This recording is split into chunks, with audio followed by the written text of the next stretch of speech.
Vamos ver esse livro aqui, do Darcy Ribeiro, A Universidade Necessária. Tá?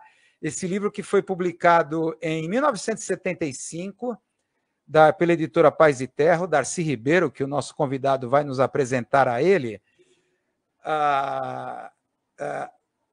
sobre essa questão da universidade. É um filme de 75, mas ainda muito atual. Então, vamos chamar aqui o nosso entrevistado aqui, Enzo Mizumoto Ferreira, tá? Ele é presidente, né? Ele está vindo aqui agora, né, na live, como autoridade, presidente da entidade FEA Social da USP. Ele está vindo agora como autoridade, né? Muito obrigado pela sua presença, Enzo Mizumoto Ferreira. Ele é um voraz leitor, né? Ele gostou muito desse livro, então ele vai colocar algumas coisas, né, a respeito, principalmente a relação com a atualidade. Então, seja bem-vindo à casa. Perfeito. Obrigado. Primeiramente, dar boa noite para toda a audiência, os cinegnósticos aí. E agradecer também o espaço para falar um pouco sobre esse livro, que, enfim, eu me debrucei um pouco nas férias agora, nas férias da universidade, e me aproximei muito das obras do Darcy Ribeiro, né? Então, terminei de ler esse livro, A Universidade Necessária, que você apresentou, né? E já comecei a ler outro, que é O Processo Civilizatório, do Darcy Ribeiro, da Editora Global, outro bom livro também. E, enfim, daí para começar, quem foi o Darcy Ribeiro, né? O Darcy Ribeiro foi um sociólogo, formado em ciências sociais, especializado em antropologia, e foi um educador político. No início da sua carreira, ele passou 10 anos vivendo em aldeias indígenas no interior do Brasil, né? Então, ele foi um cara que, durante sua carreira profissional, carreira política, se dedicou muito à causa indígena. E, enfim, na carreira política, ele foi, né, ministro da Educação e chefe da Casa Civil durante o governo João Goulart, né? Viveu no exílio de 64, a partir do golpe da ditadura empresarial militar aqui no Brasil. Viveu no exílio até voltar nos anos 80 para o Brasil, e aí, a partir da redemocratização, ele foi vice-governador do estado do Rio de Janeiro na gestão do Brizola, né, pelo PDT, e durante essa gestão ele foi secretário da Cultura e Educação e criou os famosos CIEPs, né, que são as escolas de tempo integral, e foi o idealizador do Sambódromo, né, lá do Rio de Janeiro, onde, enfim, foi revolucionário, meteu 200 salas de aulas embaixo do Sambódromo para dar uma funcionalidade, né, durante o período de não carnaval, né, depois dos desfiles, para dar uma finalidade educacional para aquele espaço que foi desenhado pelo Oscar Niemeyer, né. E sobre a obra, né, o Darcy Ribeiro foi, assim, acho que um dos principais intelectuais, né, comprometidos com a questão nacional, né, com o desenvolvimento do nosso país, e tinha um sério compromisso com a classe trabalhadora, né. Então, enfim, das suas diversas obras, das duas que eu apresentei aqui, que eu vou falar sobre a Universidade Necessária, ele também tem O Povo Brasileiro, O Processo Civilizatório, que é o que eu estou lendo, O Brasil como Problema, Os Índios e a Civilização, e diversas outras que tratam bastante sobre essa questão brasileira, tanto pegando essa questão histórica do processo civilizatório, e dos problemas nacionais que a gente vive para superar eles, né? E é isso, né? E aí, trazendo, já contextualizando para o livro que eu vou apresentar aqui um pouquinho dele hoje, A Universidade Necessária. Ele escreveu ele durante os anos 60, né? E ele estava muito engajado, né, durante essa época no processo de criação da Universidade de Brasília, que ele foi um dos principais idealizadores e fundadores dessa universidade. E aí, nesse livro, né, enfim, o que ele traz de principal é essa nova concepção, um novo modelo de universidade, que ele vai trazer, se adequando às questões, enfim, sociais, econômicos, históricos e políticas da América Latina, para que esse modelo de universidade atenda às demandas históricas dos nossos povos e que a gente consiga, né, se desenvolver e se romper, né, com o capitalismo dependente, que ele aborda bastante na obra dele, que os povos da América Latina estão submetidos desde então. E aí, entrando nessa questão, né, falando um pouco mais sobre o livro, o Darcy Ribeiro, ele divide mais ou menos em 4 partes, né, a exposição dele. Então, na primeira parte, ele vai falar sobre a crise universitária, né, vai fazer uma análise crítica da universidade à época. Então, ele vai trazer os conceitos de modernização reflexa e crescimento autônomo, que depois acho que a gente vou retomar no final da exposição. Atualização histórica e aceleração evolutiva, que é um conceito que ele traz também nesse livro do processo civilizatório. Vai falar sobre recolonização cultural, né, de como as nossas universidades estão sofrem um problema severo com a questão externa, né? Então a gente exporta muito intelectuais para fora, os intelectuais não ficam aqui dentro do país engajados com as questões nacionais. E também a gente tem um problema de financiamento externo de pesquisas e de instituições que acabam afetando a nossa soberania nacional. Então ele faz esse debate também nessa parte inicial. E de maneira resumida, esses são os principais temas que ele aborda, né? E aí, na segunda parte, ele traz uma análise sobre os modelos clássicos de universidade, né? E aí ele vai falar sobre a universidade, o modelo da universidade inglesa, da universidade francesa, da soviética, da alemã e da estadunidense como principais, né? E aí eu trouxe aqui para a gente debater um pouco, né, até pela orientação do meu pai, dos três modelos principais, assim, a universidade francesa, a alemã e a norte-americana, né? E aí, falando sobre a francesa, ela tem um processo de criação muito condicionado pela questão né, o modelo modernizado, né, da Universidade Francesa, muito impactado pelas inovações da Revolução Industrial, e aí ela surge como, enfim, uma forma de atender aos ideais da burguesia rebelde, né, que comanda o processo de Revolução Francesa ali no final do século XVIII, e muito comprometido com o desenvolvimento nacional. E aí, a partir do Napoleão, né, no início do século XIX, com o domínio do Napoleão, ele faz uma reforma nesse modelo, né, de universidade, onde ele vai propor essa uniformização cultural e política para atender uma nova concepção de Estado, que é a República Francesa, que, enfim, o Napoleão vai defender no início do século XX. Então, basicamente, essa é a estrutura que a Universidade Francesa vai se implantar.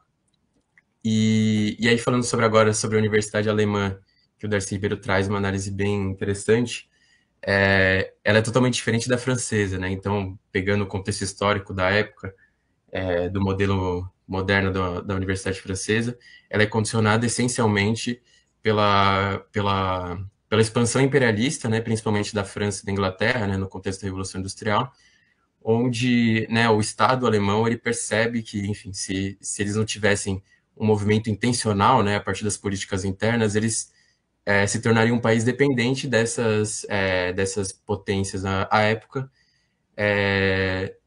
enfim, se tornaria um país dependente com relação o modelo liberal que esses países estavam exportando para o mundo. Então, a universidade ela cresce sobre essa demanda, né, de tornar o país, né, fomentar esse desenvolvimento autônomo, estruturar uma nação que eliminasse essa questão da dependência. E aí, enfim, trazendo um contexto à época, né, a política econômica liderada pelo List, e os filósofos que vão idealizar esse novo modelo alemão são principalmente na figura do Fichte, do Humboldt e do Schelling, que vão estar dialogando muito com essa questão da identidade nacional, né, da política prussiana também de unificação, né, da região da Alemanha ali, e também da valorização da ciência e da investigação como instrumento de autossuperação, né? Então, é uma formação bem distoante, né, da questão francesa, que o Darcy Ribeiro também no livro ele assinala que é algo próximo com que a gente, enfim, na época, né, que o Darcy Ribeiro estava escrevendo o livro, é uma questão bem próxima do que a gente é convidado a pensar hoje, né, um desenvolvimento autônomo para a nossa região que rompa com a posição de dependência que a gente tem com relação aos países centrais do capitalismo. E aí, partindo para a Universidade Norte-Americana, né, para finalizar essa análise, é outro contexto totalmente diferente, que o Darcy Ribeiro vai assinalar nesse contexto histórico que o Estado americano é construído, né, enfim, com uma influência bastante forte do modelo inglês, né, e com a divisão, né, do país na região sul, que era agroexportadora, bem parecida com a experiência que a gente teve aqui na América Latina, daquela economia escravagista, nas plantations, voltada para a exportação de matérias-primas para o mercado europeu. Mas na parte norte e nordeste, né, dos Estados Unidos, formou-se uma civilização de colonos livres, né? muitos deles vindo da Inglaterra com aquele problema demográfico que a Inglaterra tinha, industrial, de excedente de mão de obra, enfim, vieram para cá e se formou-se civilizações ali, comunidades locais, livres e organizadas, que nesse contexto surgem as primeiras estruturas de universidade, né, que são os chamados colleges, que o Darcy traz no livro, que são totalmente diferentes da perspectiva francesa e alemã, né? E eles são organizados por coletivos de comunidades locais voltados para preservar os valores, né, daqueles povos ali que estavam se estabelecendo e também de integrar os jovens que estavam nascendo ali naquele contexto de sociedade com as demandas da época. E aí, a partir disso, né, a partir dos colleges, surge um novo modelo, que são os Land Grants e os Junior Colleges. E aí, esse é o salto que os Estados Unidos têm no modelo de universidade deles, né? Porque a partir disso eles vão ter, enfim, um alto fomento à tecnologia e especialização, né, dentro desse modelo de universidade. Vai ter uma vasta generalização do ensino superior, né? Então, os Estados Unidos, nesse sentido, é pioneiro na questão do acesso às mulheres na universidade. E também tem uma estrutura muito pouco burocratizada, que faz um contraponto com o modelo alemão e com o modelo francês, né? E aí, por essa baixa burocratização no modelo estadunidense, a gente tem um incentivo à concorrência muito grande, né? Então, as universidades internas do país concorrem pelas mentes pensantes, os intelectuais que estão ali presentes, e também ocorre um fenômeno de atração, né, dos professores e intelectuais estrangeiros, né? Então, principalmente da Europa, o Darcy Ribeiro traz uma análise com dados, né? Faz uma análise dos prêmios Nobel que, enfim, que são dados, né, durante o período início do século XX, para mostrar qual que é a diferença que tem depois dos Estados Unidos adotam esse novo modelo de universidade muito mais liberal, digamos assim, menos burocratizado, e que traz essa internalização de vários pensadores estrangeiros para o país. E a crítica que o Darcy faz a esse modelo é a questão da pressão da indústria bélica nas universidades norte-americanas, né? Então, para lembrar, né, contextualizar, o Darcy Ribeiro escreve o livro ali nos anos 60, 70, que os Estados Unidos estão vivendo a Guerra Fria, e tem muito essa pressão de, enfim, poderio militar, né? Os Estados Unidos, como a gente sabe, a potência imperialista é muito mantida pela questão das guerras, né? E, enfim, isso vai ser uma pressão muito grande para as universidades, para os intelectuais serem voltados para essa questão da indústria militar. E, enfim, o Darcy vai trazer vários aspectos, vários exemplos de assédio a esses intelectuais, por exemplo, de monitoramento dos estudos deles, que, enfim, para orientar essa questão, os estudos deles para a questão militar. E aí, a terceira parte, ele faz uma análise sobre a Universidade Latino-Americana, né, bem completa, acho que, por questão de tempo, acho que não vale a pena a gente entrar nos pormenores, mas ele faz uma análise dos dados, dos indicadores, enfim, vai fazer uma análise das universidades da América Latina inteira, vai trazer os conceitos de universidade aristocratizante, universidade massificada e universidade aberta, que são os três principais que vão se dar aqui na concepção dele da América Latina.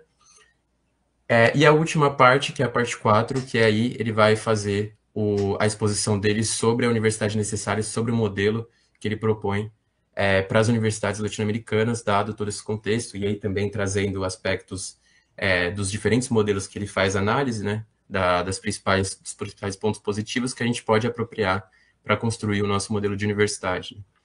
E aí, de maneira bem resumida, mais uma vez, ele chama, né, de universidade de estrutura tripartida integrada. E aí essa estrutura tripartida é baseada nessas três estruturas principais: os institutos centrais, que são entidades dedicadas à pesquisa e à docência nos principais campos do saber humano. E aí nelas há um cultivo do valor propedêutico, né, então introdutório aos alunos. O Darcy defende, né, que a universidade não seja nos moldes que está estruturado hoje, né, que os alunos entrem diretamente no curso profissional, que eles vão seguir uma carreira e vão se profissionalizar nele. Nesse modelo de universidade, ele propõe esses institutos centrais recebam esses alunos, tenham uma base, né, estruturada ali até para evitar uma grande defasagem, né, em questão dos alunos que têm um menor nível de acesso à educação, né, enfim, questão de desigualdade social, ter um nivelamento no ensino, e a partir disso, né, com acesso à informação, com acesso aos vários cursos que você poderia fazer, você acessar as faculdades profissionais, que são a segunda estrutura que o Tarci traz nesse modelo, que aí sim os alunos teriam uma aplicação mais direta sobre a ciência que eles estão estudando, né, a informação desses profissionais e na especialização para um trabalho, né? Então, nessas faculdades se formariam técnicos e profissionais sobre as diversas áreas do conhecimento e, enfim. E aí a última estrutura dessa parte tripartida seria os órgãos complementares, que é, enfim, basicamente são os museus, a editora, a estrutura de esportes que faria tanto atendesse às demandas, né, e prestasse esses serviços para a comunidade universitária, mas também que fizesse esse contato com a sociedade global, né? E só para trazer um exemplo, Darcy fala, por exemplo, que na questão da editora, uma universidade como editora presente, ela poderia, por exemplo, fornecer materiais pedagógicos para escolas de ensino básico, né, de ensino primário, para a formação das crianças ali na infância, né? Então, essa basicamente é a estrutura que ele dispõe. E, enfim, o Darcy ele faz muito... A exposição dele é brilhante, assim, o livro é sensacional, traz debates extremamente atuais, embora ele tenha escrito em meados do século passado, né? E, enfim, eu acho que a partir dos pensamentos, da crítica que o Darcy traz, a gente pode pensar muito atualmente, né, nas questões que são colocadas hoje em dia. Mas é aquilo que você falou de meados do século passado, né? Eu me lembro que quando eu entrei na faculdade, né, em 1980, era muito presente esse livro, as ideias desse livro, A Universidade Necessária, eram muito impactantes no movimento estudantil. Então, essa coisa da reforma universitária, de uma coisa mais interdisciplinar, unindo ensino, pesquisa e extensão, democratização da universidade, eram temas presentes no movimento estudantil. Tá? A ideia da não mercantilização do ensino, tudo isso, lá em 1980, começo de 1980. E é curioso que esse livro foi lançado no meio da ditadura militar. No meio da ditadura militar, e estávamos na ditadura militar, e os temas, essas teses aí do Darcy Ribeiro ecoavam no movimento estudantil, se discutia isso. A ironia é que hoje esses temas sumiram, desapareceram, que pelo menos eu vejo o movimento estudantil no momento em que a gente está supostamente vivendo uma democracia. Tivemos aí 13 anos de governos do PT, supostamente de esquerda, estamos num outro governo. Sim. E a única coisa que o debate vai é crédito educativo, é colocar mais gente em universidade privada, como supostamente você quebrar as desigualdades sociais, quando você vê uma universidade que não consegue fazer um movimento anticíclico, né? Acabar com o capitalismo dependente, que era essa a ideia, né? Pelo que você está colocando, que era a ideia do Darcy Ribeiro. Deixar que o Brasil deixasse de ser um país de capitalismo periférico através da universidade. Né? É uma pena isso, essas ideias, justamente agora, né? Que supostamente já está vivendo uma democracia, não ecoa mais essas ideias, né? Eu acho pertinente trazer você lá na fé social, dentro da fé, tentar trazer de volta essas teses, né? Questão do capitalismo dependente, a universidade como uma forma de criar um movimento anticíclico para isso. Muito obrigado, então, Enzo. Muito legal aqui. Estou vendo que o pessoal já percebeu a camiseta do Corinthians, o Tupanzinho, a camiseta do Tupanzinho do Corinthians, o Abapuru também lá na parede. O pessoal já fez uma leitura semiótica da imagem aí. Não foi muito pensado o cenário aqui, não. O cenário, o Abapuru ali. Mas a camiseta do Corinthians foi pensada. E a camiseta do Tupanzinho. Fizeram aqui, tem corintiano aqui no chat que lembraram. Vintage. Valeu, Enzo. Muito obrigado pela sua participação. Volte sempre, outros livros interessantes aí que você esteja lendo, né? Para compartilhar aqui com os colegas aqui da live. Valeu, Enzo. Muito obrigado. Muito obrigado. Obrigado a vocês. Boa live aí, pessoal. Bom final de domingo. Valeu, obrigado. Terminamos, então, a nossa sessão aqui dos livros do Humilde Blogueiro. Agora é a sessão Nepotismo, os livros do Humilde Blogueiro que o filho está lendo. E para a gente avançar aqui mais, né?